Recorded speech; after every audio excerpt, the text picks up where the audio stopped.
ايوه يا جدع، هو ده المنتخب اللي عايزين نتفرج عليه، يكسب بره وجوه ويروح يكسر الدنيا بره وكسر الدنيا جوه. الحمد لله عودة شخصية المنتخب المصري مع حسام حسن.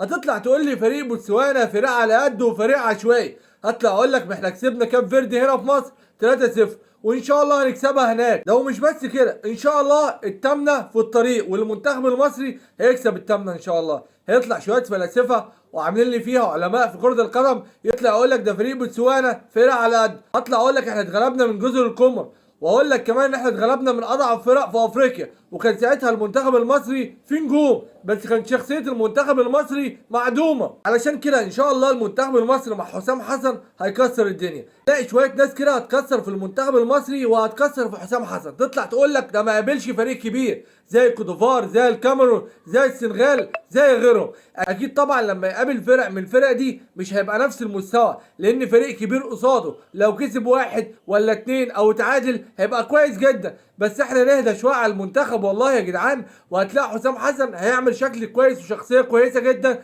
مع المنتخب في الايام اللي جايه. وفي حاجه عايز اعرفها، هو ليه المنتخب بيجي في الشوط الثاني ويقلب بطه بلدي؟ في الشوط الاول بيبقى كويس، هل انت عشان كسبت في الشوط الاول ضمن الفوز ولا اللياقه البدنيه بتاعتك بتقل؟ حد يفهمني يا جدعان علشان انا ما بقتش فاهم.